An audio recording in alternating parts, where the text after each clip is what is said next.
안녕하십니까. 예, 반갑습니다.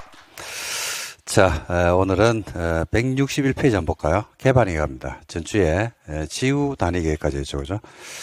자, 우리가 이제 개반이 허가 파트에서 뭘 볼 건지, 이게 어디에 위치하고 있는지 등도 이제 보셔야 됩니다. 오늘 국토계획법 마무리하고 도시개발법, 신도시 만드는 도시개발법으로 넘어갈 겁니다.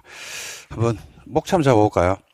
전체 이제 흐름이 어떻게 되는지, 공법의 흐름 속에서 우리가 이제 어디를 가고 있는지를 보셔야 되겠죠.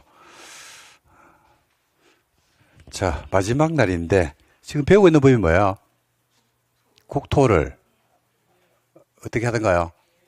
계획을 세웠어요. 뿐만 아니라 뭐 됐다? 이용을 했습니다.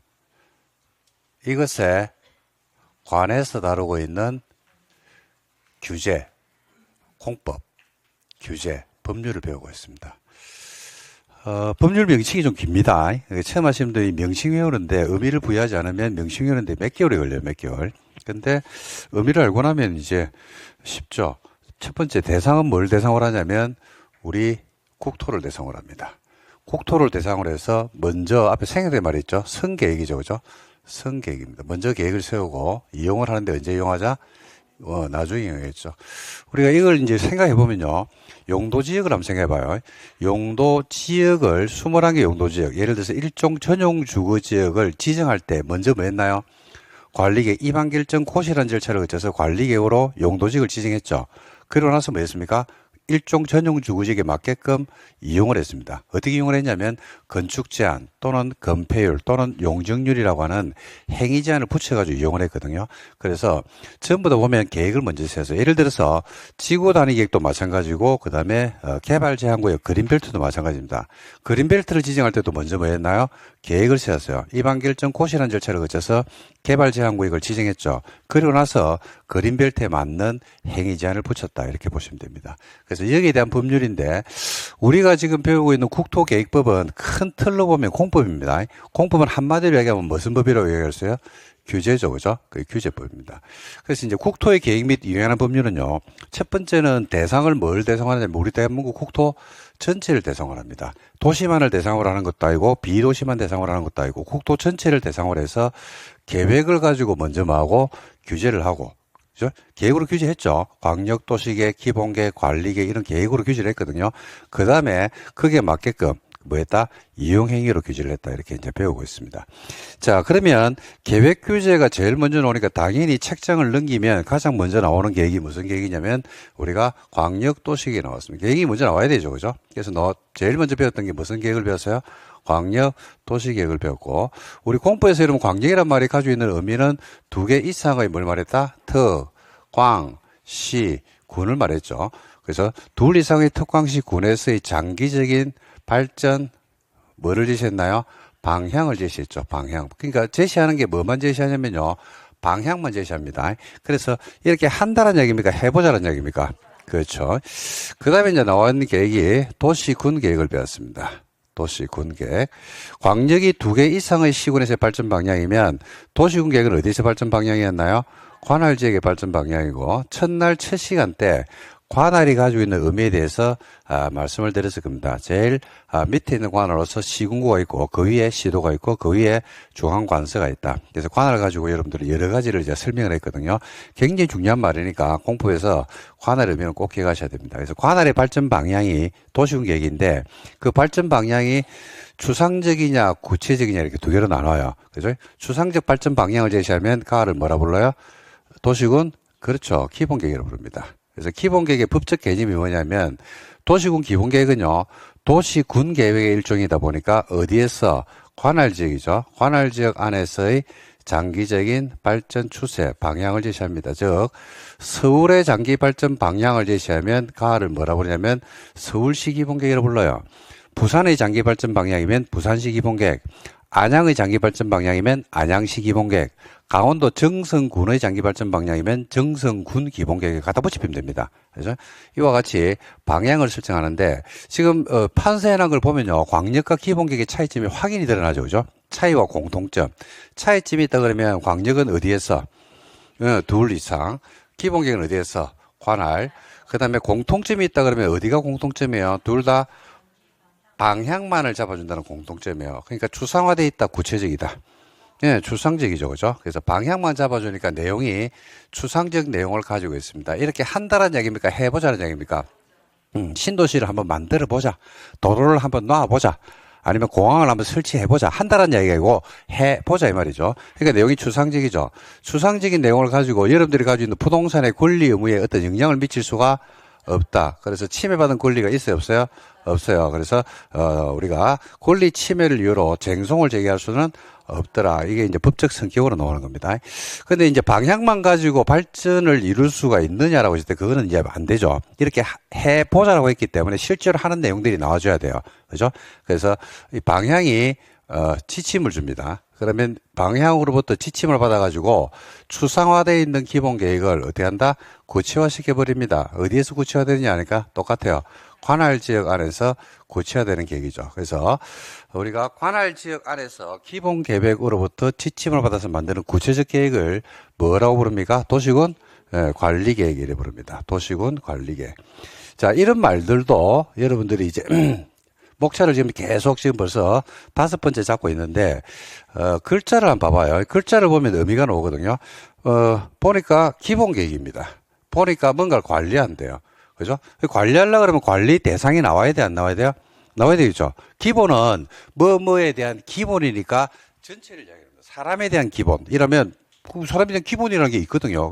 여러 가지가 있을 수 있거든요. 근데 구체화되어 있진 않아요. 전반적 내용을 다 다루는 것을 기본이라 부르고, 그 다음에 관리한다고 하니까 뭔가 관리하는 대상이 나와줘야 되겠죠. 그죠? 그 관리 계획은 관리하는 대상이 실제로 나와요. 그 관리하는 대상이 여러분들 알다시피 몇 개 있습니까? 그렇죠. 총 8개의 관리 대상이 나오고, 이 8개가 우리 시험에서 차지하는 비중은요, 어마무시하게 높죠. 그죠? 그래서 8개가 우리 시험에서 거의 뭐 절반 이상이 8개에서 시험에 출제가 되고 있잖아요. 그죠? 그래서 8개 관리하는 대상을 우리가 지금 배우고 있는 겁니다. 자, 첫 번째 뭐를 관리하는데 라고 했을 때, 첫 번째는 용도, 지역이라는 게 있습니다. 21개가 있죠. 뿐만 아니라 용도, 지구라는 게 있어요. 그래서 우리 관할 안에서 생활권으로 21개를 분류를 하고요. 그 다음에 생활권으로 분류된 용도지역을 도와주기 위해서 19개 용도지구를 때로는 뭐 하기도 하고 지정을 하기도 하고 때로는 지정된 것을 뭐 하기도 합니까? 변경을 해야 됩니다. 어디를 일종 전용 주거지구로 지정해야 되고 어디를 경관지구로 자연경관지구로 지정하거나 변경을 하려고 그러면 네 마음대로 지정하고 네 마음대로 변경하면 돼, 안 돼? 안 되죠. 나름의 형식적인 절차를 거쳐야 돼, 안 거쳐야 돼? 거쳐야 되고 그 절차가 뭐로 표현되냐면 계획으로 표현돼요. 그 계획을 만들어줘야 하는데 그 계획이 여러분들 알고 계시는 관리계획의 절차, 어떤 절차를 거쳐야 됩니까? 입안결정, 고시라는 절차를 거쳐야 돼요. 그래서 제일 먼저 어디를 일종 전용 주거지역이나 일종 일반 주거지역으로 내지는 자연경관지구, 고도지구, 방화지구로 지정하려고 그러면 또는 지정된 것을 변경하려고 그러면 절차를 거쳐야 됩니다. 그 제일 먼저 뭘 해줘야 돼요? 기초사 하는 거예요. 그 다음에 의견 듣고, 그 다음에 그 안을 세우는 거예요. 만드는 거예요. 그리고 협의 심의를 거쳐서 일종 전용 주거지구로 또는 일종 일반 주거지구로 만다 지정을 하는 겁니다. 지정했다는 사실은 뭐하고 고시하고 일정 기간이 지나면 지형 도면이 고시되겠죠. 위치가 나와요. 그러면 그때 뭐가 발생한다? 효력, 구속력이 생긴다. 이렇게 나오죠. 그 구속력이 어떤 구속력이 생기냐면요. 용도 지역이 지정되면 어떤 구속력이 생깁니까? 3가지. 건축 제한, 또 건폐율, 또 용적률이라는 규제를 붙인단 말입니다. 그죠? 그 구속력이 붙는 거예요. 그 다음에 두 번째는요, 관리계획이 어떤 내용을 관리하냐면요, 용도구역이라는 게 있습니다. 용도구역. 그래서, 관리계획 2번에서 이야기하는 용도구역은 개발제한구역, 그렇죠. 시가와 조정구역, 그 다음에 도시 자연공원구역, 수산자원 보호구역이라고 하는 용도구역을 뭐하기도 하고 지정하기도 하고 또는 만다 변경을 하려고 하면 나름의 역시 나름대로의 절차가 필요합니까? 안 필요합니까? 필요하고 그 절차가 바로 관리계획입니다. 그 다음에 이제 세 번째가 도로, 학교, 공항, 항만과 같은 뭐가 있다? 기반시설이 있는데 이 기반시설을 추상적인 기반시설을 설치하거나 정비하거나 개량을 하려고 그러면 나름의 절차가 필요합니까? 안 필요합니까? 필요하죠. 그 절차가 바로 무슨 절차더라? 관리계획이고 기반시설을 설치, 정비, 개량하기 위해서 관리계획의 절차, 입안결정, 고시라는 절차를 거치잖아요. 그죠? 그러면 그 용어가 기반시설 안 부르죠. 바뀌죠. 뭐로? 도시, 군, 계획, 시설이란 말로. 여러분, 이거 지금 수업하면서 여러 수십 번 했어요. 자꾸 반복해야 돼요. 그리고 도시군계획 시설을 설치를 하면 좋은데, 설치를 하는 경우도 있고, 설치한다는 말은 수용한다는 말이고, 설치를 못하고 이게 때로는 무단으로 방치되는 경우도 있고, 그 방치된 기간이 10년 이상이 되면서 지목이 대인 토지가 있어 없어요? 있죠. 그러면 권리 침해가 오기 때문에 권리구제 방법으로서 뭘 만들어 놓고 있더라? 매수 청구권. 그리고 매수를 해주면 되는데 매수를 못 해주는 경우 있죠. 그때는 토지를 말할 수 있다? 활용할 수 있죠. 활용. 그죠? 그리고 이게 방치되는 게 아니고 진짜 예산을 투입해서 토지를 수용하고 공사를 진행을 합니다. 그러면 이제 그걸 뭘 한다라고 이야기하냐면 도시군계획 시설 사업이라는 걸 한다. 이래 이야기합니다. 그 다음에 이제 네 번째가 뭐가 나오냐면 신도시를 만드는 뭐가 나와요? 개발 사업이 나오고, 그 다음에 재개발 재건축을 하는 무슨 사업도? 정비 사업인데, 즉 개발 사업과 정비 사업도 어디에 포함되어 있다? 관리 계획이라고 하는 여기에 포함되어 있다는 사실을 꼭 염두에 두셔야 됩니다. 근데 개발 사업과 정비 사업도 관리 계획은 맞는데 개발 사업에 관련된 법률이 따로 있죠. 그게 따로 무슨 법이에요? 도시개발법. 그 다음에 정비사업에 관련된 법률을 따로 만들어 놓고 있죠. 그게 바로 무슨 법이더라? 정비법인데 이걸 표현할 때 어떻게 표현했냐면 개발사업과 정비사업도 관리객의 자식이 8명이 있다 그러면 관리객 자식 맞다 아니다? 맞다. 맞는데 얘들은 뭐였다? 분가했다고 했죠. 분가. 그러니까 국토계획법이라는 그 법률 안에 같이 살고 있는 게 아니고 얘는 분가해가지고 어느 법에 살고 있어요? 도시개발법. 얘는 정비법이라는 법에 분가해서 살고 있다. 그래서 개발법과 정비법이 가지고 있는 위치라든지 공법상의 역할을 보셔야 돼요. 이거 자꾸 강조하는 이유는요. 개발법과 정비법도 결국은 어디에 범주 안에 속해 있다. 관리계획. 즉 국토계획법 범주 안에 속해 있다 이 말입니다. 그죠? 그런 큰 틀로서 보셔야 돼요. 그래서 국계법이 큰 집이고 그 다음에 개발법과 정비법은 무슨 뭐다? 작은 집이다 이렇게 생각하시면 돼요. 그러니까 국계법의 강조를 갖다가 자꾸 하고 여러분들 지금 기본 이론 강의하면서 국토계획법에 상당한 시간을 할애해서 공부를 하는 이유가 바로 거기에 있는 겁니다. 국토계획법이 무너지면 개발정비법은 그냥 바로 무너진다고 생각하시면 됩니다. 그래서 이하가 튼튼하게 밑받침이 돼줘야지 개발 정비를 할 수 있고요. 국토계획법이 딱 정리가 되면 개발법과 정비법은 딱 하루씩만 공부하면 돼요. 벼락치기로 하루만 딱 하면 그냥 그 다음날 싹 정리되게 되어 있습니다. 같은 원리를 가져가기 때문에 그렇다 이래 보시면 되고, 이거는 이 말씀을 드렸죠. 여기서 뭐가 나오냐면 시설 사업이 나오고요. 그 다음에 개발 사업이 나오고 정비 사업이 나오죠. 시설 사업과 개발 사업과 정비 사업을 합쳐가지고 뭐라고 불렀어요? 시설 사업과 개발 사업과 정비 사업을 합쳐가지고 도시군 계획 사업.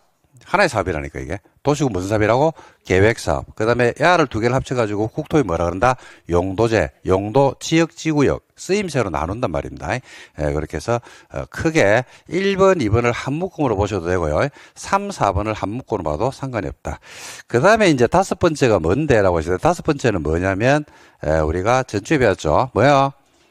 지구 단위 계획구역을 지구 단위 계획 구역을 뭘 하냐면 먼저 지정을 하고, 지정만 해가지고는 돼, 안 돼? 안 되고, 지구 단위 계획구역을 지정한다는 말이 무슨 말이에요? 지구 단위 계획구역을 지정한다는 말이 무슨 말이에요? 네? 어디를 이쁘게 개발할지를 위치만 정하는 거예요. 그럼 이쁘죠, 안 이쁘죠? 이쁘죠? 안 이쁘죠?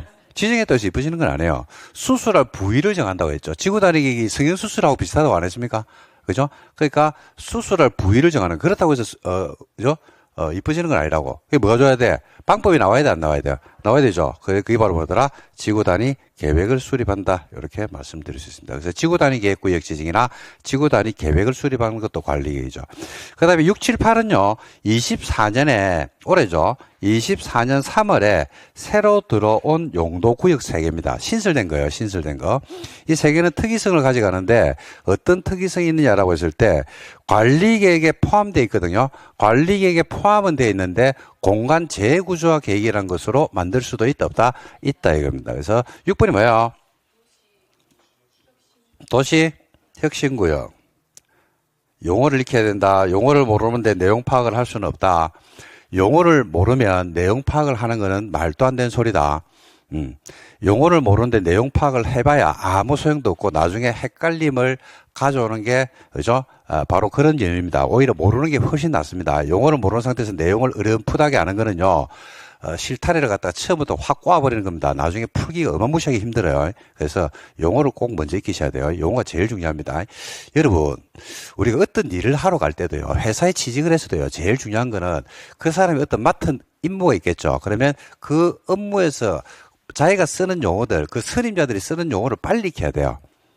아주 막말로, 그죠? 노가다판에 가서도요, 용어를 모르면 지 아무리 머리 똑똑한 사람도 일 못하는 길입니다. 그렇잖아. 뭘 가져오라 그러는데 그 용어를 모르는데 어떻게 가져와? 그러니까 모든 출발은요, 그 용어에 있어요, 용어. 특히 여러분들이 배우는 게 법이거든요. 법은 해석학이에요, 해석학. 법이 법 조문에 쭉 이래 놓잖아. 그러면 그게 똑같은 거요, 다른 거요? 아니, 예를 들어서 법 조문에 보면, 법에 보면 조문에, 그 조문에 그 법의 내용들이 적혀 있잖아. 그럼 그게 똑같냐고, 달라지냐고. 어? 아니, 사람을 살해하면 5년 이상의 징역에 처한다라고 돼 있다고 법조생법에 그래 나와요. 형법 250조에 그래 나와. 사람을 살해하면, 5년 이하의 징역에 처한다. 그러면 그 조문이 같냐고, 다르냐고. 누구든지 볼 때 그게 똑같냐고, 달라지냐고. 그래서 내란죄라는 게 있단 말입니다. 그죠? 헌법상에 조문이 있다니까. 자, 그러면 그 조문이 달라지냐고, 같냐고. 그게 달라진다고, 그게. 그게 달라진다니까. 그게 왜 달라지냐면, 그게 똑같으면 뭐가 필요 없냐면, 변호사가 필요 없고요. 검사도 필요 없어. 그걸 보는 관점에 따라서 해석을 달리 할 수 있어, 없어요? 있다니까. 그 뭘 해야 돼? 해석을 해야 돼. 국헌문란이다 이러면 국헌문란이 뭔지를 해석을 해야 된다니까. 근데 어떤 사람은 그걸 갖다 통칭으로 판단할 수도 있고 국헌문란이 아니라고 판단할 수도 있잖아. 또 어떤 사람들은 뭘 할 수도 있고 그게 국헌문란이라고 볼 수도 있고. 그러니까 법학은 그래서 해석학이에요. 해석학. 해석을 하려고 그러면 뭘 해야 돼? 해석을 하려고 그러면 뭘 해야 돼? 단어를 알아야지. 제일 첫 번째는 단어를 알아야지 그 다음에 해석이 될까, 아이가. 단어를 모르는데 어떻게 해석을 해? 근데 지금 단어를 모르면 그 다음 해석이 안 나간다니까요. 그러니까 자꾸 어려워진다니까, 그러면. 예. 그래서 법을 공부할 때 제일 쉬운 방법은요, 여러분들이 지금 5개의 법을 배우고 있거든요. 민법. 그죠? 지금 배우고 있잖아요. 공법. 또, 중개사법. 또, 세법. 또, 공시법. 공시법 안에도 지금 등기법하고 지적법, 그러니까 법이 여러분들 배우는 법이 10개가 넘는다니까요. 10개가 뭡니까? 20개가 넘는데. 공법 안에서도 지금 법이 6개가 있고, 민법 안에 들어가면 끝이가 민총, 물권, 채권 다 있는데. 그러니까 그게 관련된 용어를 먼저 익히셔야 돼요. 그게 가장 빨리 가는 지름길입니다. 그게 안 되면 나중에 공부하는 게 진짜 여러분들이 지금 입는 옷을 바꿔 입을 때가 있을 겁니다. 지금 입는 옷이 가벼워질 때가 있거든요. 3, 4월 되면 여러분들이 지금 입는 옷을 벗고 저 가벼운 옷으로 갈아입고 그 다음에 나중에 반팔로 바뀌거든요. 그럼 그때 가면 공부하기가 어마무시하게 힘들어요. 그러니까 지금부터 용어를 익히시기 바랍니다. 용어가 법에서는 제일 중요합니다. 제일. 그게 급선무입니다. 이걸 무시하는 분들이 전국 수험생의 95%입니다. 95%. 대부분의 수험생들은 관심을 어디에 가지냐면 시험에 뭐 나오는지에만 관심을 가지거든요. 그리고 진도 왜 안 나가는데 이런 등등만 이야기하는데 진도 나가면 뭐하노? 알아들어야지. 그죠? 자꾸 용어를 자꾸 익히고 보고 또 자꾸 이제 용어를 하다 보면요. 용어에 대한 궁금증이 생겨요. 왜 야들을 여기다가 관리계란 말로 붙였고 여기는 왜 기본계란 말로 붙였을까라는 것들이 거꾸로 역추적하면서 생각이 나기 시작합니다. 그래서 이 도시혁신구역이란 말도 자꾸 익히시기 바랍니다. 그 다음에 7번째가 뭐야? 복합용도구역이라고 하죠. 복합용도구역. 그 다음에 8번째가 뭡니까? 도시공계획시설 입체복합구역이라고 합니다. 입체복합구역. 이렇게 해서 총 몇 가지가 있다? 8개가 있고 이 3개는 어디에 속해 있다고 보시면 되냐면 요 용도구역에 속해 있다라고 보시면 되겠습니다. 자, 뭘 하려고 하냐면요. 광역도시계획 배웠어요? 안 배웠어요? 배웠죠. 지정, 수립, 승인. 기본계획 배웠어요? 안 배웠어요? 배웠죠. 수립, 승인이라는 절차. 관리계획의 절차 배웠어요? 안 배웠어요? 배웠죠. 뭘 배웠냐? 입항 결정 고시라는 절차를 통해서 배웠어요. 그게 관리계획의 절차입니다. 그게. 그 다음에 용도 지역도 배웠어요? 안 배웠어요? 배웠죠. 21개. 그죠? 1, 2종 전용, 1, 2, 3종 일반 준주거지역, 중심 일반 유통 근린 상업지역, 전용 일반 중공업지역, 보전 생산 자연 녹지, 계획 관리, 생산 관리, 보전 관리, 그 다음에 농림 자연환경 보전. 그 다음에 용도지구도 배웠어요? 안 배웠어요? 배웠죠. 그죠? 경관지구, 고도지구, 방화지구, 방제지구, 보호지구, 시설보호지구, 개발진흥지구, 취락지구, 특정용도 제한지구, 복합용도지구 등등 해서 배웠죠. 그죠? 그 다음에 용도구역, 개발제한구역 배웠죠. 시가조정구역 배웠죠.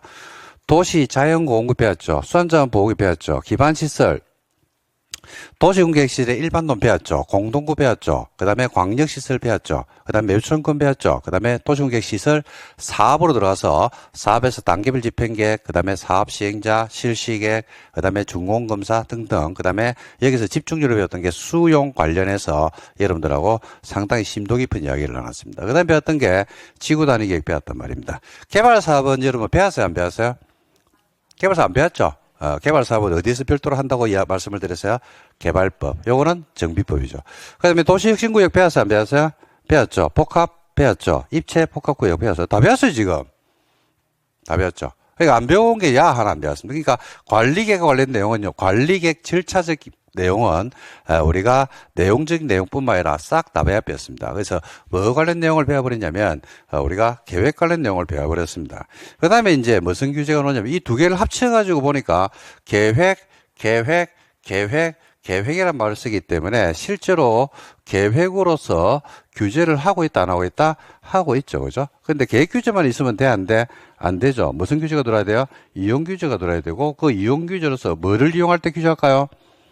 똑같아요. 국토 공간을 이용할 때 규제하겠다는 얘기입니다. 어떻게 이용할 때 규제하는 데라니까 국토 공간 안에서 1년에 뭘 할 때? 개발 행위를 합니다. 개발 행위. 어떤 개발 행위냐? 좀 더 나오는데, 건물의 건축이나 공작물의 설치, 토지 형질 변경이나 토석 채취, 토지 분할이나 물건을 쌓아 올리는 일련의 개발 행위를 할 때는 네 마음대로 하면 돼, 안 돼?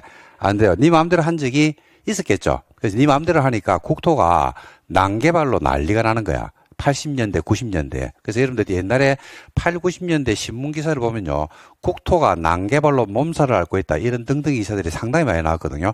요즘은 그런 기사 없습니다. 그죠? 그런데 옛날에 많았어요, 실제로. 그래서 여기에 대한 규제를 하겠다. 그래서 규제의 방법으로서, 우리가 뭘 받아라? 허가 받아라 해서 그게 이제 개발행위 합니다. 그래서 이거 배우면, 국토계획법이 다 끝이 납니다. 그럼 이제 뭐로 넘어갈까요?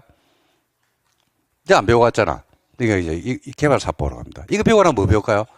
그죠? 이거 끝나는 거예요. 그러고 나면 이제 뭐 배우냐면 건물 관련해서 주택하고 건축법 배우고 나면 공법은 끝이에요.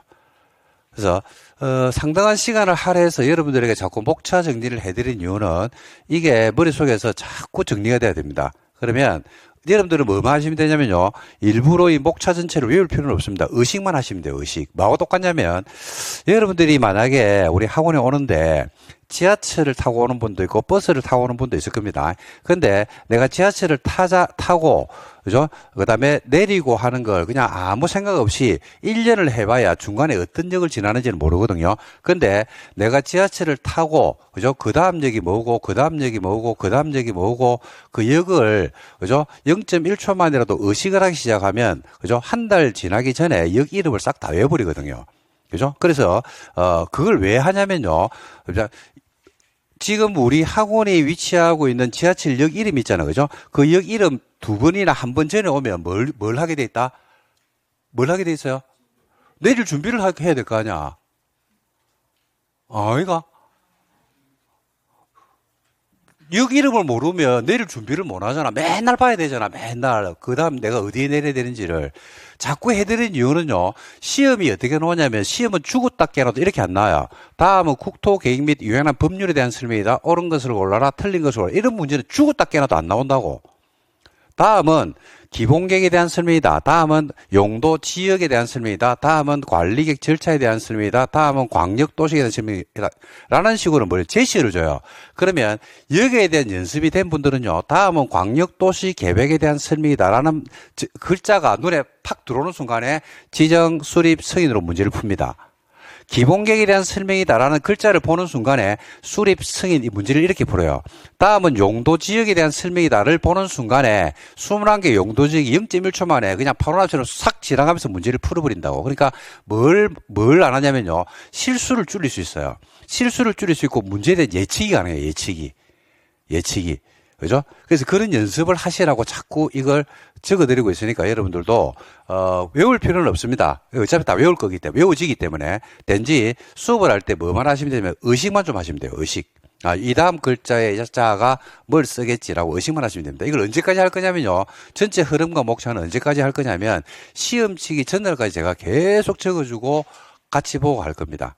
그러니까 여러분들은 제가 이 수업을 할 때 의식하는 정도, 그것까지만 하시면 되지 않을까 이렇게 생각합니다. 그래서 오늘은 요 중에서 이제 마지막으로 배울 게 개발행위 허가라는 거, 요것만 배우도록 하겠습니다. 자, 개발행 합니다. 몇 페이지야? 161이죠? 161입니다. 자, 161 보니까 큰 목차로 어떻게 되냐면 이게 나오죠. 개발행위를 할 때는 뭐 받아라? 허가 받아라. 이렇게 됩니다. 답니다, 이게. 별거 없어요. 개발행위 허가가 이겁니다. 자, 그래서 글자를 한번 잘라봐야 되겠죠, 그죠? 자, 글자를 자릅시다. 어디에 자를까요? 어디서 자르고? 항상 제 수업할 때 보면 글자가 이런 나오면 글자를 먼저 자르고, 그 다음에 거기에 대해 의미 분석을 하고 수업을 진행했지 않으죠? 이걸 어디서 자르면 되냐면, 여기 자르면 됩니다.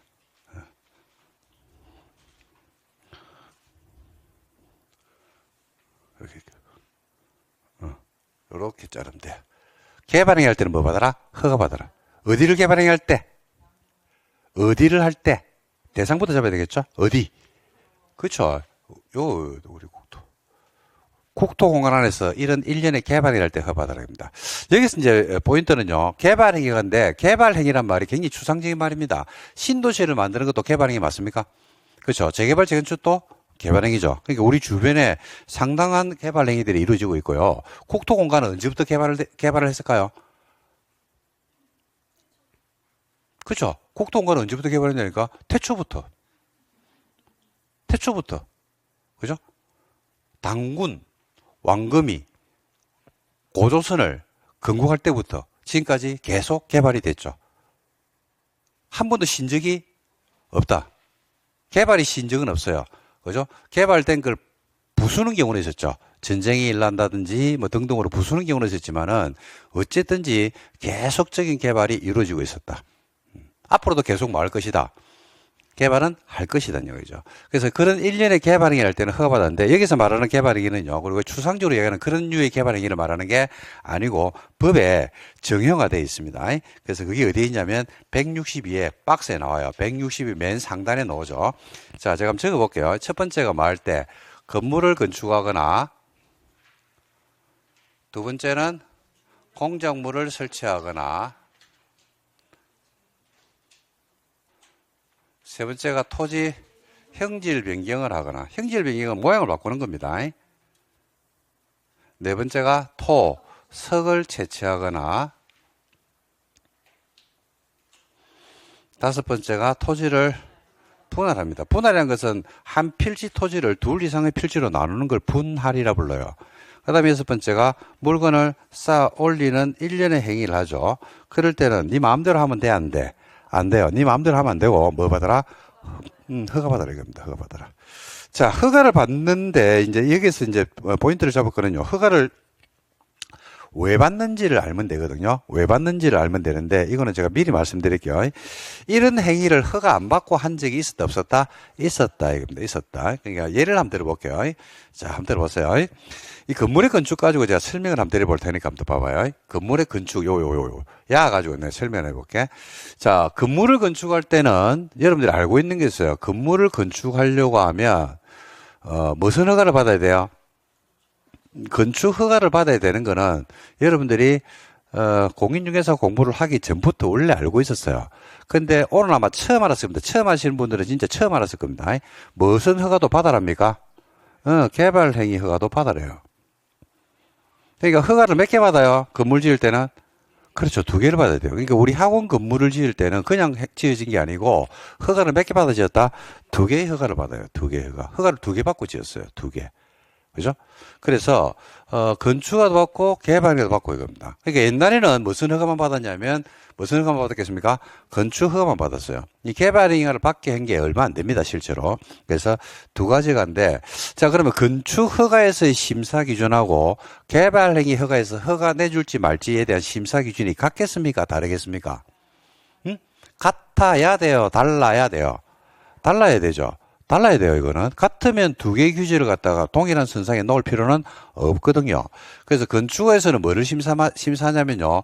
건물 자체가 가지고 있는 기능이나 안정성을 평가하는 거예요. 건물만 보는 건물만. 이 건물이 건표는 지켰나, 용적률은 지켰나, 주차장은 설치했나, 그죠? 그 다음에 화재 예방 시설을 했나, 승강기는 설치했나, 높이는 지켰나, 그죠? 이런 등등을 평가하는 게 건축허가에서의 심사 기준으로 보시면 돼요. 그죠? 철근의 개수는 건물의 높이에 맞춰서 철근은 똑바로 넣었나? 그 다음에, 시멘트하고 모래는 제대로 조합한 게 들어갔나? 뭐 이런 등등을 평가하는 게 건축허가의 심사 기준. 지금 뭐만 본다? 건물만 봅니다, 건물. 건물 자체의 기능이나 안정성, 이거 말고는 안 봐요. 그죠? 그래가지고, 우리가 건축법상의 요건을 다 지켰죠. 그럼 허가는 내어준다? 안 내어준다? 내어줍니다. 무조건 내어줍니다. 건축하는 기속행위라 불러요. 기속행위. 즉, 요건을 갖추면요, 허가는 내어줄 수 있는 게 아니고 내어줘야 됩니다. 반면에 개발행위 허가는요, 개발행위 허가는 건물이 이렇게 이제 지어지잖아요. 그죠? 그러면 건물을 본다, 안 본다? 안 봐요. 건물은 안 봐요. 건물을 보는 게 아니고, 건물 주변을 봐요. 건물 주변. 건물 주변을 봐가지고 이 건물이 들어섬에 있어가지고 이 건물이 이제 건축이 돼가지고 그 다음에 저 건물이 준공사가 끝나가지고 건물이 완공이 되죠. 그러면 이 건물 때문에 주변의 환경 훼손은 오지 않을까? 두 번째, 이 건물 때문에 교통 체증은 더 심해지지 않을까? 이 건물 때문에 주변 지역이 좀 우리가 개발이 훼손되든지 아니면 주변 지역의 조화와 이루어지지 않는다든지 그런 것들은 되지 않을까라는 걸 평가하는 게 뭐더라? 개발 행위 허가입니다. 예를 들어서 자, 아주 쉬운 예를 들어볼게요. 우리 서울에 광화문이라는 게 있습니다. 경복궁이 있고 그 옆에 토지를 가지고 있는 그 누군가가 건물을 지으려고 하는데요. 20층짜리 건물을 지으려고 합니다. 광화문 바로 옆에. 토지를 가지고 있어. 근데 그 양반이 건축법상의 요건을 다 지켰어. 그러면 건축허가는 나온다, 안 나온다? 나오죠. 건축법상 요건을 다 지켰기 때문에 허가는 허가를 내줘야 된다니까요. 근데 그 건물이 들어서니까 갑자기 광화문 주변 지역의 조화가 다 깨져버리는 거야, 이게. 그리고, 광화문이라고 하는, 그죠? 600년 된 도시 서울의 환경이라든지 경관, 스카이라인 이런 것들을 다 깨버리는 거야. 그죠? 그러니까 조화가 깨질 수 있어, 없어요? 있죠. 그러면 뭘 안 내줘야 돼? 건축허가를 안 내주는 게 뭘 안 내줘야 돼? 이걸 안 내주는 거예요. 이걸 안 내주는 거. 그죠? 그래가지고 건물은 지을 수 있다. 이게 안 나왔잖아. 이게 안 나왔으니까 건물은 지을 수가 있어, 없어? 없어요. 그거 안 나온다니까요. 그래서 개발행위 허가에서 심사 기준하고 건축허가 심사 기준이 다릅니다. 그래서 개발행위 허가라는 제도는요, 언제 도입이 들어오냐면 도시에서는 개발행위 허가라는 규정을 두고 있었는데 비도시 지역에는 개발행위 허가라고 하는 규정이 옛날에 없었더랬습니다. 언제까지 없었냐면요. 2002년 전까지는 비도시 지역에는 없었더랬어요. 자, 그래서 왜 도입하게 된지 배경을 설명할 테니까 한번 들어봐봐요. 자, 여기 춘천이 있습니다. 춘천에 우리가 서울에 살고 있는 분들이 마이카 시대가 제가 언제 열렸다고 말씀을 드렸냐면 90년대 중후반부에 마이카 시대가 열렸다고 했죠. 우리나라에서. 그래서 서울에 있는 거주하는 분들이 이제 주말 되니까 어디로 나가기 시작합니까? 근교 지역에 나갑니다. 춘천으로 가는 게 아니고 근교 지역에 양평도 가기도 하고 가평도 가고. 그러니까 멀리는 못 가는데, 그죠? 차로 한 2시간 내외로 갈 수 있는 지역에 주말에 뭘 한다? 휴식을 취하러 간단 말입니다. 우리가 여러분들 여기 이제 연령대가 다 다른데 우리나라가 지금 선진국입니까? 중진국? 옛날에 개발도상국이라고 말했죠. 아시아에 4마리 용이 있다. 우리나라, 그 다음에 싱가포르, 그 다음에 어디를 이야기했노? 대만, 그 다음에 홍콩, 이런 이야기 했잖아요. 지금 그런 이야기 합니까? 안 합니까? 안 하죠. 대한민국은 선진국입니다. 선진국 국민소득이 33,000불 되거든요. 선진국이에요, 선진국. 그래서 그 시대를 갖다가 우리가 90년대나 80년대를 지나면서 비약적 경제 성장을 이루거든요. 마이카 시대가 열리고, 그 다음에 주말에 우리가 옛날에 토요일도 근무를 했습니다. 출근. 그 다음에 학교도 토요일 날 등교를 했죠. 그 반나절 수업을 했거든요. 그게 오래된 게 아닙니다. 그리고 우리가 펜션에 놀러 가가지고 1박 2일로 고기 구워 먹고 온 지가 얼마 안 돼요. 여기 미국이나 유럽처럼, 그죠? 몇백 년의 역사를 가지고, 그죠? 피크닉하고 이런 문화가 있는 게 아니고, 얼마 안 됐거든요. 그리고 우리나라 국민들이 해외여행 다닌 지가 그렇게 오래 안 됐거든요. 수백 년이 되고 수십 년이 되고 이런 거 아닙니다. 얼마 안 됐어요. 해외여행 간 게. 그리고 요즘 홈쇼핑에 보면 해외여행 많이 하잖아요. 요즘 들어서 이게 경제 변화를 갖다 그대로 보여줍니다. 요즘은 보면, 어저께도 제가 보면서 그런 게, GS, 그 다음에 현대, 롯데, 요 3사들이 채널 중간중간에 있잖아요. 그죠? 걔들 저 중간에 선전하는 게 똑같다니까, 광고하는 게. 옷을 하면 옷을 하고. 아니던가요? 여행을 하면 여행을 하고. 그렇거든요. 어저께 한 6시 되니까 여행을 하더라고. 근데 다 똑같아. 어디? 유럽이야. 전부 유럽이야. 옛날에는 전부 어디였냐면요. 한 5, 6년 전만 하더라도 전부 동남아 쪽이었거든요. 근데 지금은 동남아 안 합니다, 잘. 어디로 바뀌어버렸다? 유럽으로 바뀌어버렸죠. 유럽으로 바뀌어버리고 요즘 최근 들어서 두드러진 현상이 크루즈 여행이 굉장히 많이 나와요. 그게 뭘 반영하는 겁니까? 소득 수준을 반영하는 거지 뭐. 아니, 그 광고를 해봐야 갈 사람이 없으면 안 할 거 아니야. 그러니까 가장 많은 수요가 그쪽에 붙어 있으니까 그쪽으로, 그죠? 광고를 하는 거죠. 그죠? 그러니까 그만큼 소득 수준이 많이 올라갔다면 여기 선진국이고, 실제 선진국이고, 대한민국이. 그런데 이제, 90년대입니다, 지금. 90년대로 떠올라야 돼요. 90년대 춘천에 이제 가니까, 그죠? 닭갈비집이 많았겠어요? 별로 없었겠어요? 네? 별로 없었어요. 아마, 안 가봤는데, 90년대 안 가봐서 모르겠지만은, 별로 없었다니까요. 대학생들이 기차 타고, MTR로 가가지고 그냥, 그죠? 그냥 MTR로 옵니다. MTR 가서 뭐 합니까? 술 먹고 오는 거지. 뭐 하는 게 뭐 있노? 가가지고 술 먹고 오는 거지. 우리나라에 이게 놀러 가서 문화가 지금은 많이 바뀌었죠. 지금은 가가지고 가자마자 술 먹고 이렇게 안 하잖아요. 옛날에는 그렇게 많이 했거든. 왜? 억눌린 것들이 이제 밖에 나가서 푸는 어떤 수단이었기 때문에. 그리고 놀러 가는 게 여러분 옛날 분들 보면, 80년대, 내가 놀러 가고 싶을 때 놀러 갈 수가 없었죠. 없잖아. 차가 없는데 어떻게 가? 단풍놀이를 간다고? 말이 되는 소리가 아침에 일어나가지고 설악산에 단풍놀이 가려고 그러면 불가능입니다. 불가능. 집에서 새벽에 일어나서 지하버스 터미널 가서 그 다음에 거기서 설악산 근처 가가지고 버스 타고 설악산 가가지고 가면 벌써 오후 4시 해지는데 바로 와야 되는데. 근데 그래서 뭘 가요? 어떻게 가요? 관광버스를 대절해서 갔잖아요. 개모임에서. 그러니까 타자마자부터 마시잖아요. 계속 산은 못 올라가죠. 왜냐하면 오랜만에 갔기 때문에 그래 분출이 되는 거예요. 그런데 이런데 이제 예를 들어서 춘천에 닭갈비 집이 있다 그러면 가죠. 이 차가 있는 일부들이 갑니다. 일부들이. 자 갔다가 오늘처럼 월요일날 출근을 했어. 그럼 뭔 이야기를 해요? 자랑하죠. 그러잖아. 그 듣는 그 동료는 나도 차가 생기면 어디로 갈 거다. 그러니까 여기 지금 외곽 지역에 제가 뭔지 알아요. 외곽 지역의 수요가 폭발적으로 증가하는 게 언제냐면 90대 중반이에요. 외곽 지역, 우리가 이제 서울로 친다 그러면, 마찬가지입니다. 서울, 대구, 부산, 광주 다 똑같아요. 그 외곽 지역의 1시간 내에서 1시간 반 거리의 수요가 폭발적으로 증가하고 그 주변 지역의 땅값이 올라가는 게 언제냐면 90대 중후반. 에 되면서 펜션들이 늘어나고요. 펜션들이 들어서는 곳들이 경치가 다 좋잖아요. 그죠? 근데 옛날에는 땅값이 그리 안 비쌌거든요. 근데 그런 지역들이 수요가 폭발적으로 증가하는 시기가 바로 그 시기들입니다. 그래서 여기 이제 가니까 장사가 너무 잘 되는 거야. 줄 서야 되는 거야. 그러니까 줄 서야 되니까 어떻게 돼요? 옆집에 또 생긴다니까요. 또 생기잖아, 이게. 생겨도 잘 돼. 앞집에 또 생기는 거야. 그죠? 그래서 이제 어떤 말이 나옵니까? 원조집이란 말이 나와요. 일반적인 상입니다. 할매집, 어디가 원조인지, 계속 이렇게 붙잖아. 근데 문제는 뭐냐면, 이런 건물들이 있을 때, 춘천이 비도시입니다. 비도시라고 가정했을 때, 이런 건물들이 있을 때, 이 건물의 건축에 대해서, 옛날에 제가 말씀드렸죠.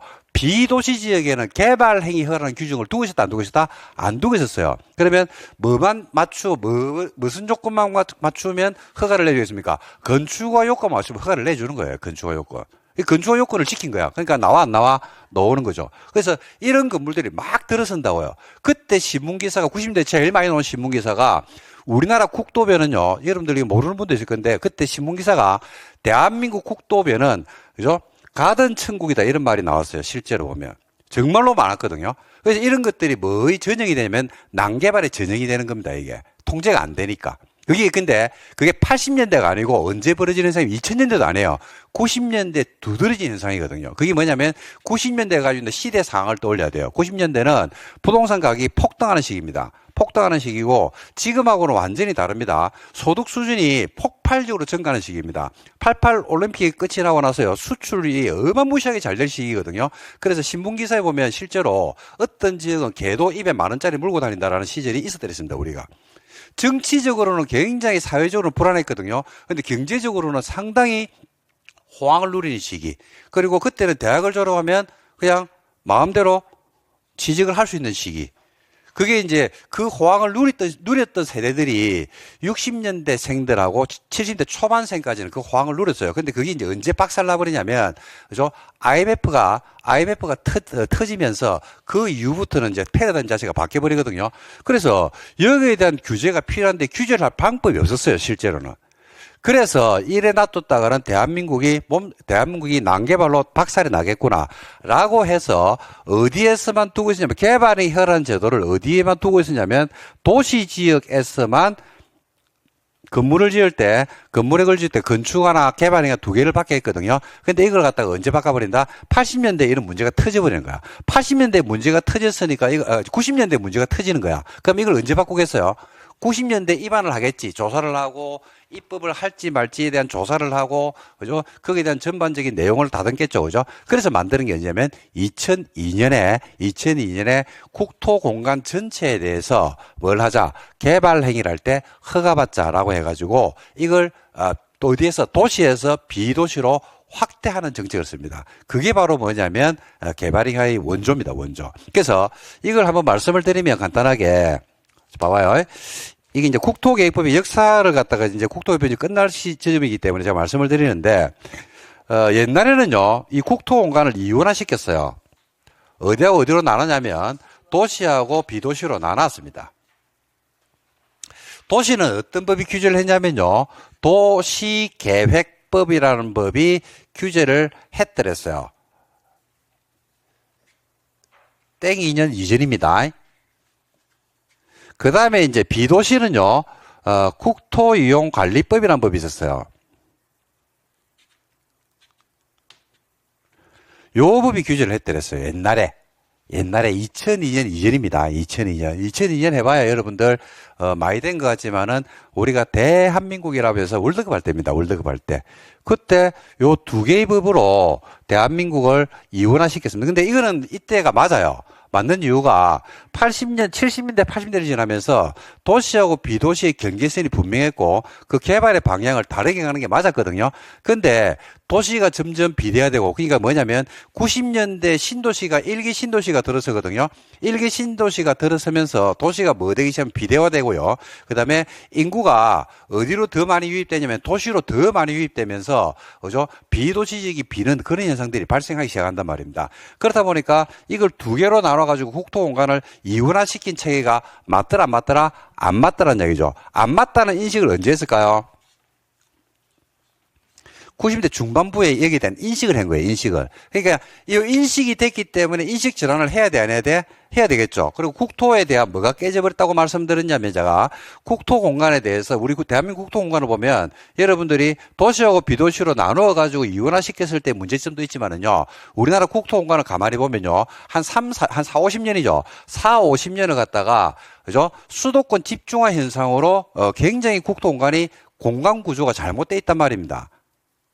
그죠? 그 다음 두 번째는 무슨 문제가 있냐면 동서간의 불균형이 굉장히 심해서요. 동과 서쪽 간의 개발과 개발되지 않은 방향. 대한민국의 개발의 축은요, 옛날에 어디였냐면요, 경부 라인이 대한민국 개발의 축입니다. 경부 라인이. 서울에서부터 부산까지 가는 요 고속도로 있죠. 경부고속도로 라인을 따라서 전부 다 개발이, 발전이 이루어졌단 말입니다. 그죠? 그러다 보니까 이 문제점을 해결을 해야 되는데 이 해결하기가 쉽지가 않거든요, 이게. 그죠? 그래서 이걸 갖다 해결하자. 그러니까, 이봐요. 수도권 집중화 현상. 수도권 집중화 현상은 지금도 어마무시한 우리가 이 피해를 보고 있거든요. 왜냐면, 수도권에 사는 사람들은 비용을 많이 내야 돼요. 무슨 비용을? 주거비를. 그렇잖아. 예를 들어서, 국민은행에 다니는 김과장 있어요. 국민은행에, 김과장, 지점장. 국민은행에 다니는 지점장님이 있는데, 경북 영주에도 국민은행이 있어요, 없어요? 있죠. 요 지점장님이 있겠지. 서울 강남에도 국민은행이 있어, 없어요? 있죠. 여기도 지점장이 있겠지. 자, 갑이라고 하는 지점장하고 을이라는 지점장이 있다 그러면 월급이 차이가 많이 날까요? 똑같을까요? 빨리 이야기하라, 시간 없다. 뭘 조금 다 똑같다고.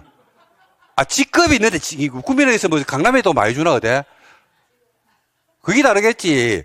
법카를 쓸 수 있는 한도는 좀 다르겠지. 월급은 똑같아야지. 똑같아야 되지 않나?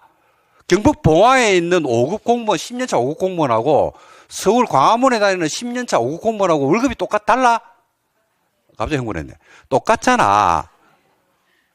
그렇잖아. 근데 여기에 다니는 분이 수도권에 살면요, 주거비가 많이 들어간다고, 이게. 집을 사기도 힘들고, 집을 사봐야 이자를 많이 내야 되고. 그렇잖아요. 여기는 아니잖아. 그게 뭐냐면, 수도권에 사는 사람들이 그만큼 주거비라든지 그 과외 비용을 많이 내야 돼요. 출퇴근하는데 5분이야, 5분. 3분. 그렇잖아요. 영주에 지금 혹시 동영상 강의를 들으신 분들이 아닌데 라는 분들이 있을 수는 있는데, 근데 여기는 멀 수도 있잖아. 1시간은 기본이잖아, 수도권은.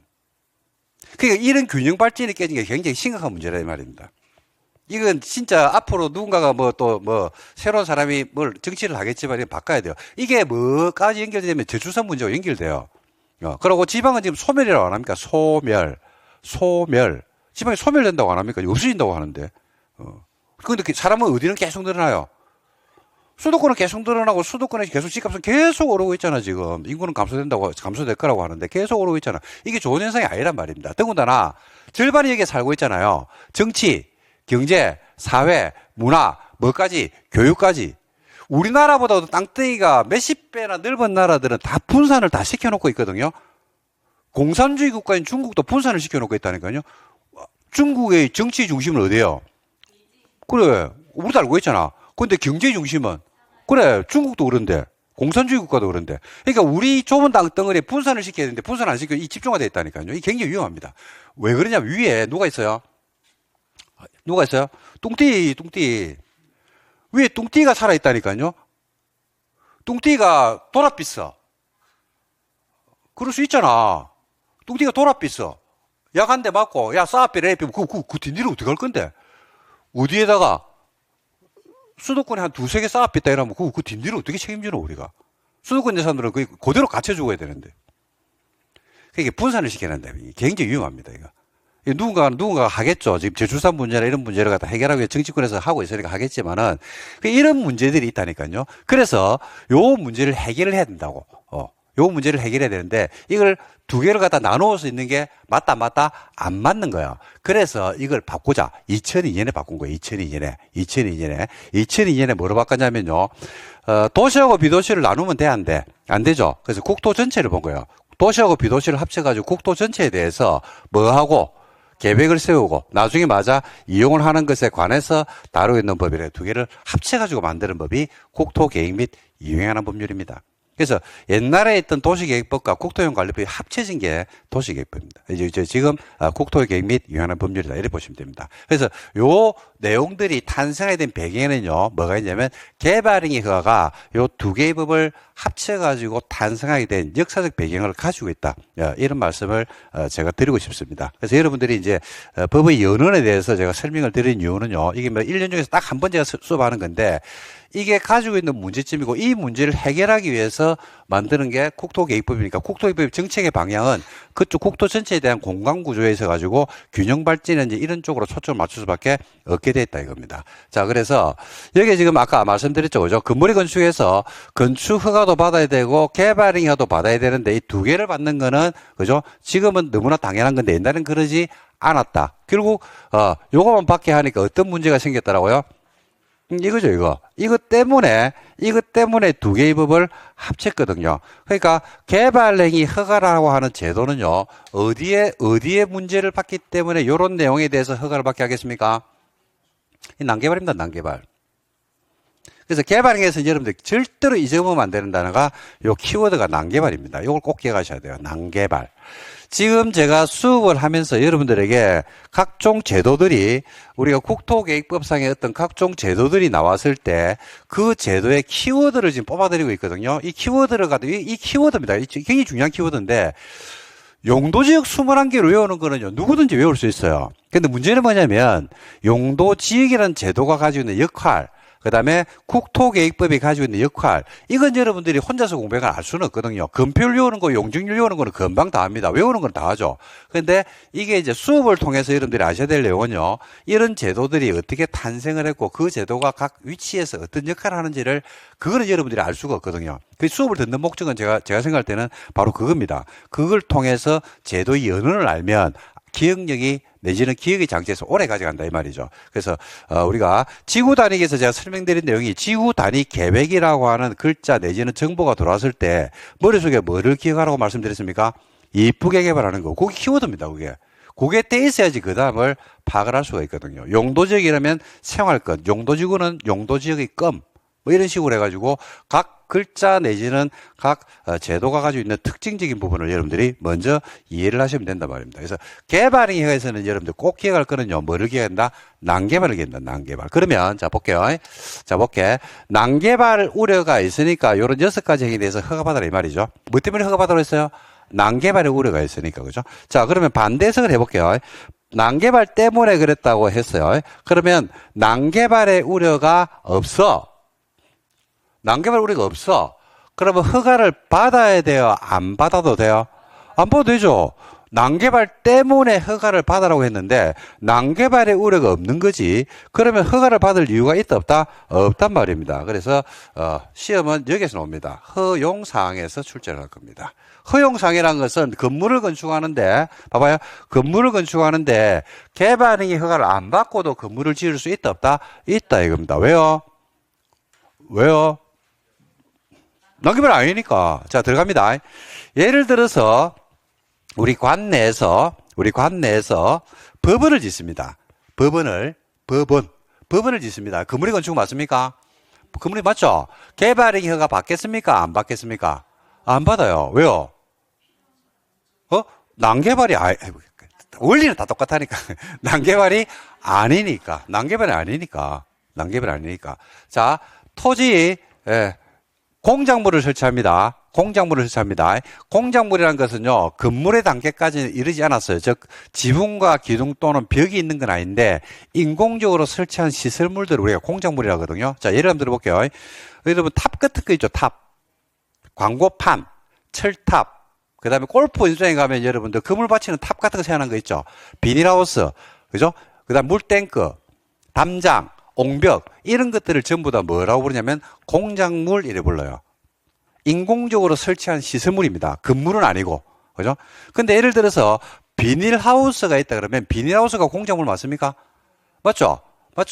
근데 공작물을 설치할 때는 뭐 받아래요? 허가 받아래요. 근데 예를 들어서 자, 김포에 있는 어떤 농민이 이번 겨울에 고추 농사를 지으려고 오늘 비닐하우스를 설치합니다. 오늘. 자, 그러면 그 농민갑은 비닐하우스를 설치하니까 공작물을 설치 맞죠? 개발행위가 받겠습니까? 안 받겠습니까? 안 받아요, 그거는. 안 받고 합니다. 왜요? 그건 난개발이 아니니까. 지금 제가 말씀드린 게 시험 문제야. 지금 제가 이야기한 게 시험 문제라고. 근데 이 말을 조금 책에 있는 표현 내지는 법률상의 용어로 표현할 뿐이지 내용은 똑같아요. 예를 들어서 토지 형질 변경이라는 것은요, 토지 모양을 바꾸는 걸 이야기하거든요. 형상을 바꾸는 걸 이야기합니다. 그래서 우리가 절토, 성토, 정지, 포장이라 그러는데 뭐라 부른다고요? 절토 또 성토 또 정지 또 포장 이렇게 이야기합니다. 등의 방식으로 토지 형상을 바꾸면 이걸 형질 변경이라고 부릅니다. 절토라는 게 뭐야? 깎죠. 성토는요? 쌓는 거죠. 정지는 다지는 겁니다. 정지는 평탄 작업이다. 다지는 작업이다. 이렇게 얘기합니다. 포장은 더 쉬우는 거죠. 자, 이래 봐봐요. 요런 형태의 토지가 있어요. 자, 이걸 형질 변경을 하는데 어떻게 하냐면, 자, 어떻게 한다고요? 절토라는 게 뭐라고 했어요? 깎아라. 성토. 그죠? 채워라. 깎고, 채우고. 그죠? 그 다음에 정지. 자, 깎고, 채우고 했습니다. 그러면 평평해집니까? 예, 평평해지죠? 근데 이 토지가 평평해지는데 토지가 단단합니까? 아니면 토지가 단단하다. 그걸 뭐라고 표현하지? 연약하다? 연약이 아니고 연약 맞죠? 우리가 어디 도로 같은 거 지나가다 보면 여기서부터는 연약 지방 구간입니다. 이렇게 표현하잖아요. 그죠? 단단하진 않죠? 그럼 다져야 돼, 안 다져야 돼? 다져야 되죠. 그걸 뭐 한다고 이야기하면 정지한다고 이야기해요. 포장은 더 쉬우는 거죠. 모양 바뀌었어, 안 바뀌었어? 바뀌었죠? 이게 형질 변경이에요. 이게. 형질 변경은 토지 형상을 바꾸는 경우를 말한다라고 보시면 됩니다. 근데 형질 변경을 하는데 갑이라는 농민이 농사 지을 목적으로요. 농사를 지을 목적으로 우리가 지목이 전인 토지를 답으로 밭을 논으로 이런 식으로 바꾸려고 합니다. 그래서 절토 성토를 합니다. 그럼 형질 변경 맞습니까? 아닙니까? 맞죠? 근데 개발이가 바꿔 할까요? 안 바꿔 할까요? 그거 안 바꿔야 돼요. 왜요? 난개발이 아니니까. 자, 토석을 채취한다고 했거든요. 토석 채취라는 것은 흙모래 자갈을 채취하는 행위입니다. 자, 제가 만약에 주말에 산에 가가지고, 보니까 이쁜 돌이 있는 거야. 이쁜 돌이 있어가지고 집에 가져와가지고 화단에 놓아야 되겠다. 아니면 황토흙이 있는 거야. 와, 집에 와가지고 분갈이 하면 좋겠네. 라고 해가지고 까만 봉지에 한 삽을 퍼왔어요. 토석 채취 맞습니까? 아닙니까? 맞죠? 근데 저는 개발이 안 받고 왔으니까 처벌 받습니까? 그냥 되는 겁니까? 되죠? 왜요? 그건 농개발 아니니까. 지금 제가 말씀드린 게 전부 다 시험 문제였어요. 지금까지. 아셨습니까? 그래서 이런 행위를 할 때는 뭐 받는 게 원칙인데, 허가를 받는 게 원칙이다. 왜요? 그죠? 난개발을 처리할 우려가 있기 때문에. 근데, 때로는, 요런 건물의 건축이나 공작물의 설치, 토지 형질 변경이나 토속 채취, 토지분할, 물건을 쌓아 올리는 행위를 하더라도 허가를 안 받는 경우가 있다, 없다? 있다. 어떤 경우인데? 라고 하니까, 뭐의 우려가 없을 때, 난개발의 우려가 없을 때는 허용해 주는데, 그 허용사항이 뭐냐면, 첫 번째, 그 행위가 공적 행위일 때는 괜찮아요. 사적 행위가 아니고 공적 행위일 때. 두 번째는, 생업 관련 목적을 할 때는 괜찮아요. 먹고 살기 위해서 할 때. 여기서 말하는 생업은 1차 산업을 말합니다. 1차 산업. 그 다음에 세 번째는 그 행위성이 너무 경미할 때는 괜찮아요. 그죠? 그래서 요 세 가지 행위성을 기억하시면 됩니다. 그러면 나머지는 해석으로 다 끄집어내면 됩니다. 안 해야 됩니다. 책 외우는 거 아닙니다. 전국 95% 수험생 외우는데 제 수업 듣는 분들 외우는 거 아니에요. 그러니까 읽으면 됩니다. 읽으면 답이 줄줄 흐르게 돼 있어요. 이거는. 그래서 개발인가에서 허용사항을 이렇게 기하시면 됩니다. 그래서 여러분들 보시면 163한 보실래요? 163에 허용사항이라고 넣어놔요. 예, 거기다가 좀 적어 두실래요? 요 세 가지를 크게 적어 놓으세요.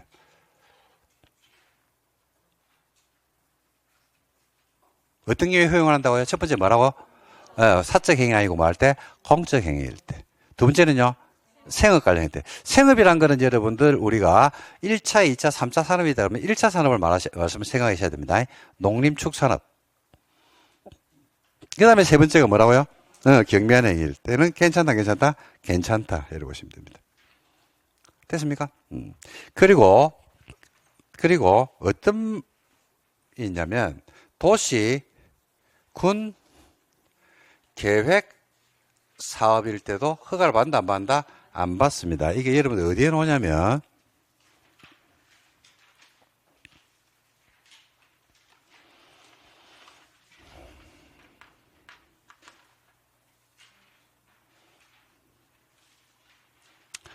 어, 162 맨 상단을 보실래요? 162페이지 맨 상단에 보시면 이런 말이 나오죠. 개발이 허가 대상 보입니까? 예, 시험에 5번 나왔습니다. 자, 뭐가 5번 나왔냐면, 개발행위 허가는 줄작 도시, 군, 계획 사업에 의하지 않고 줄작 대통령령이 정하는 다음의 행위를 할 때는 허가를 받으라. 도시, 군, 계획 사업에 의하지 않는 박스 1, 2, 3, 4, 5, 6. 건물의 건축이나 공작물의 설치, 토지 형질빙이나 토지 채취, 토지 분할, 물건을 쌓아 올리는 행위라죠. 그때는 허가받는다, 안 받는다? 안 받는다. 즉, 뭐는 안 받는다? 도시 군계획 사업은 안 받는다. 도시 군계획 사업이 뭐야? 그렇지. 시설 사업. 그 다음에 개발 사업, 또 정비 사업이죠. 그래서 시험에서 이렇게 나오죠. 그죠? 도시 군계획 사업이라고 하지 않고 뭐라고 하냐면 개발 사업 또는 정비사업 이런 식으로 도시계획사업을 풀어가지고 시험 문제에서 출제하기도 하고 시험에서는 지금 좀 전에 출제했던 부분 있죠. 요 글자가 시험에서는 어마무시하게 지문으로 많이 떴습니다. 자, 해석을 할게요. 해석은 뭐냐면 별게 아니고 도시군계획사업입니다. 도시군계획사업이 뭐야? 그렇죠? 그 다음에 정비사업이죠. 그러니까 이거죠. 자, 시설사업입니다. 시설사업 하면서도 건물 건축할 수 있어요? 없어요? 있죠. 개발 사업하면서도 형질 변경을 하고 공작물을 설치할 일이 있을 수 있어 없어요? 있죠. 정비 사업을 하면서도 건물의 건축이나 형질 변경이나 그죠? 토석 채취와 같은 이런 일련의 행위를 할 수가 있다 없다? 있다. 근데 그때는 도시 군계획 사업의 일환으로서 할 때는 개발 행위를 받는다 안 받는다? 안 받는다. 라는 말이 무슨 말이냐면 요 세 가지 행위를 할 때는 허가를 안 받고도 할 수 있다. 왜요? 똑같아. 난개발이 아니라고 보는 거야. 시설사업의 나름의 절차 통제를 다 하고 있거든요. 개발사업도 그렇고 정비사업도 그렇고. 그래서 나름의 절차 통제가 이루어지기 때문에 여기 와서 별도의 개발행위를 또 받는 것은 아니다. 이런 이제 여러분들이 해석을 하시면 되겠습니다. 그래서 도시계획사업은 허가 받는다, 안 받는다? 안 받는다. 이렇게 이해하셔야 됩니다. 그래서 도시계획사업이란 말이 이제 중요하기 때문에 도시계획사업을 여러 번 반복한 이유는 이런 글자를 보면서 이제 도시계획사업의 경우에는 우리가 제외한다라고 했기 때문에 그 말의 의미를 해석을 하려고 그러면 도시계획사업이 뭔지를 모르면 글자가 안 읽혀집니다. 그래서 도시계획사업의 중요도에 대해서 말씀을 드렸습니다. 됐습니까? 네, 됐고 그 옆에 허용사항에다 이 세 가지 적었나요? 예, 됐습니다. 그럼 요까지 마시면 돼요. 자, 한 장을 넘겨볼까요? 넘기면 뭐가 허용이 되는 건지 박스에 나옵니다. 근데 이거는 가만히 놔두시기 바랍니다. 이거는 여러분들이 건축법이나 다른 법을 배워야지 해석이 가능한 파트들이 많거든요. 그래서 나중에 이제 배우고 나서 다음 순환 때 여러분들하고 정리를 하면 이건 어떻게 구분하시면 되냐면요. 난개발이다, 아니다 라고 하는 가치 판단만 하면 되기 때문에 신경 쓸 거 한 개도 없습니다. 그리고 시험장 가면 여기에다 가치 판단이 제대로 제가 해석을 해드릴 겁니다. 제대로 된 분들은 시험에 들어갔을 때 문제가 나오면 0.1초 만에 답은 찾을 수 있습니다. 걱정하지 마시고 외우는 거 아니니까 가치 판단 해석만 하면 되니까 그때까지 조금만 기다려 보시면 되지 않을까 싶습니다. 자, 됐습니다. 그 다음에 165의 절차 나오죠, 그죠? 자, 좀 쉴까요? 네, 좀 쉬었다 보도록 하겠습니다.